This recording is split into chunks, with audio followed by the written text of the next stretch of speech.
तर माझ्याकडे कर ना काही. श्री स्वामी समर्थ. हाय, मी शुभांगी लिंगे आणि आज मी ना ओटी भरण्याचा कार्यक्रम चालू आहे. तर आत्याला मुलगी नाहीये. तर मग मी त्यांची ओटी भरते. गेल्या वेळेस पण मी माझ्या आईची भरली आणि आत्याची पण भरली. आता आईची भरणं काही झालं नाही, जायचं होतं पण खूप लांब असल्यामुळे मी काही गेली नाही. तर असं होत आणि मग आईकडे नाही जाणं झालं म्हणून आता आत्याची ओटी भरणार आहे. जाऊ दे म्हटलं, कोणते पण आईचं एक, ती काय आणि ही काय. तर आता मी अशी तयारी केली. तर मी अशी तयारी केली, तर साधं सिंपलच केलं, मी काही जास्त केलं नाही. तर हे बघा, असं अचानकच काही तयारी नव्हती माझी. तर मी ही साडी घेतली आत्याला. त्या काही जास्त घालत नाहीत, काठापदराच्या हे, त्यांना नरमच लागतात साड्या, म्हणून मी अशी साडी घेतली. आणि आता धोंडे बनवणं कालच बनवणं झाले. तर मी असे लाडू आणले. मी इकडं कुंकू, आरसा, शॅम्पू, मोठी सामान, स्प्रे, बॉडी लोशन, तेल आणि पावडर, बांगड्या, मेहंदी कोन, नेल पेंट, रबर, टाचन पिन, बांगड्या, टिकल्या आणि नारळ ओटीचं. तर असं घेतले. तर काही काही आता लावत नाही, आणि जेवढं होईल तेवढं. आता घरी दुकान आहे म्हणून एवढं सामान झाले, नाहीतर एवढं लावत पण नाही आता. मी साधी सिंपल रांगोळी काढली, जास्त काही डेकोरेशन नाही झालं. तर आता आत्याची ओटी भरायची, आत्याची साडी नेसणं चालू आहे. तुम्हाला कसं वाटलं सामान? असंच असते का मला कमेंट मध्ये सांगा. तर पाय धुईचे ताट आणायचं विसरलेच, असं होते गडबडीत. तर खूप घाई या घाईमध्ये आत्याचा व्हिडिओ काही बनवायचा राहिलाच, लॉंग व्हिडिओ ओटी भरताना. आणि तर मी शॉर्ट व्हिडिओ अपलोड केलेलाच आहे. आणि तेवढ्यात कस्टमर पण आले होते, त्यामुळे काही व्हिडिओ बनवणंच नाही झाला. तर खूप घाई ओटी भरली. आणि नंतर मला मैत्रिणीच्या जायचं होतं आज स्वयंपाकाला, आणि तिकडे मैत्रिणीच्या मुलीनं मला ओटी भरायला पण बोलवलं होतं. तर मग तिच्याकडे गेले, तिनं पण माझी ओटी भरली, मला मुलगी नाही म्हणून.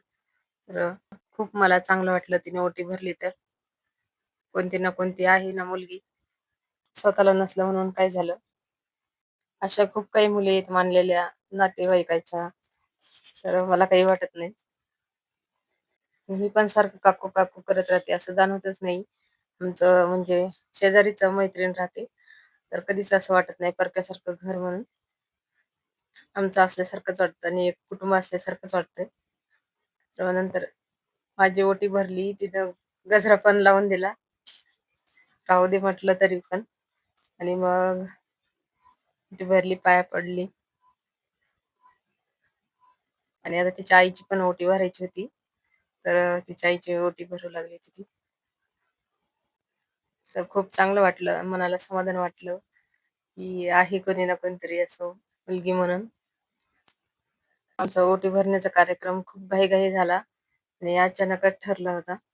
आणि आत्या पण गावाला गेल्या होत्या, एवढे दिवस भरायची होती. तर नंतर आल्याच्या नंतर काही भरणं नाही झाली. आणि आजच सगळंच आता अमावस्या लागणार, आणि त्याच्यामुळे लवकर आवरून घेतलं. नंतर आज त्यांच्या इथं ना मैत्रिणीच्या इथंच आमच्या शेजारी लग्न आहे, तर त्यांना केळवणाचं जेवण करायचं होतं. तर त्यासाठी त्याची पण तयारी करायची. घाई आवरून घेतलं. ही अशी घेतली मला त्याने साडी, खूप छान आहे. हा ब्लाऊज पीस आहे आणि साडीच पण सूत चांगलं आहे. माझ्याकडेच घेतली त्यांनी. आणि हे वर सामान ओटीचं दिलेलं आहे सगळं. तर आमचा झाला ओटी भरण्याचा कार्यक्रम. आणि आता मैत्रिणीच्या इकडं ना म्हणजे शेजारी लग्न आहे, तर त्यांचं केळवण करायचंय. तर त्यासाठी मी मैत्रिणीच्या घरी आले. तर केळवणाचा स्वयंपाक चाललाय, तर तुम्हाला दाखवते काय काय झालंय. तर चला. तर इकडे मी बट्ट्याची असे गोल गोल रोल करून ठेवले. आणि तिकडे भात फोडणी दिलाय, जिरा राईस, झणझणीत असं वरण करून ठेवले. बट्टी आणि डाळ स्वीट मध्ये ना इकडे बालुशाही आणलेली. तर केळवणाचा कार्यक्रम आहे, तर असं साधं सिंपलच केलं जेवण. तर खूप गरमी आहे आणि या गरमीमध्ये स्वयंपाक आता खूप कठीण चाललंय. तर आम्ही दोघी जणी करायला म्हणून काही वाटत ना, मैत्रिणी आणि मी. मुलांचं चाललंय डेकोरेशन, तुम्हाला दाखवते. यांचं डेकोरेशन तयार झालं आणि नंतर लगेच जेवायला बोलवलं. हा आहे नवरदेव. तर त्याचं औक्षण केलं, स्वागत केलं. मुलांना खूप हौस असते. मुलांनी एवढं छान डेकोरेशन केलंय ना, आणि त्यांच्या पद्धतीनं बरंच काही केलंय. तर असं स्वागत केलं आले आणि सगळ्यांचं स्वागत केलंय. स्वयंपाकाची तयारी काही झाला होता, काही राहिला होता. आता वरचेवर होते, बट्ट्या वरचेवर तळल्या, गरम गरम तरी होते. तर यांना बाहेर जायचं म्हणून थोडं घाई होती. लवकर लवकर सगळ्यांना वाढून घेतलं. तर असं केलंय डेकोरेशन.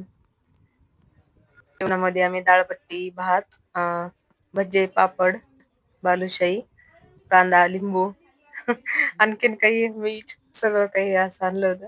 आणि मग नंतर त्याला स्वीट पहिले खाऊ घातलं नवरदेवाला. तर हा आहे मैत्रिणीचा मुलगा, त्याला व्हिडिओ मध्ये घेतलेला आवडत नाही, पण त्याला बळजबरीच घेतलंय. तुम्हाला चिडवत राहतो, काकू मला नका घेऊ म्हणून. खूप मजाक करत राहतो. आणि मग नंतर आमचे आहू पण बसले होते नवरदेवासोबतच जेवायला. आणि मग नंतर ह्यांना दुसऱ्या रूम मध्ये बसवलंय. नवरदेवाची आई, मावशी, सगळे मस्तपैकी जेवण झालं. खूप मजाक करत राहते सगळेजण. खूप छान वाटलं. तर असा झाला केळवणचा कार्यक्रम. आणि सगळेजण जेवलो. मग नंतर काही व्हिडिओ घेणं झालं नाही, खूप घाई होती. आणि नंतर आम्ही जेवलो, सगळे काही जेवले आणि सगळं काही आवरलं. आणि नंतर माझा व्हिडिओ बनवायचा होता, तर इकडं आले मी. इकडं म्हणजे माझ्या घरी. तर त्या ताईलाच आवरावं लागलं, मैत्रिणीला. तर त्यांनीच आवरलं. त्या म्हटल्या, जा तुमचा व्हिडिओ बनवायचा राहिलाय तर. सकाळी 11 वाजल्यापासून गेले होते, तर मला 5 वाजले यायला. तर एवढे सगळे असल्यावर एकटीला काही होत नाही म्हणून करू लागायला गेले होते मदत म्हणून. तर केळवणचा कार्यक्रम कोणाचा होता, तर आमच्या समोर शेजारच्या ताईचा मुलगा होता ते. तर त्याचं केळवण होतं. खूप छान वाटलं. सगळेजण आले आणि मस्त जेवण केलं. सगळं हास्य मजाक वगैरे. खूप दिवस कसा गेला तर कळालंच नाही. तर तुम्हाला कसा वाटला केळवणचा कार्यक्रम आणि ओटी भरण्याचा कार्यक्रम, नक्कीच कमेंट मध्ये सांगा. आवडला असेल तर लाईक आणि सबस्क्राईब करा. भेटूया पुढच्या ब्लॉग मध्ये. बाय.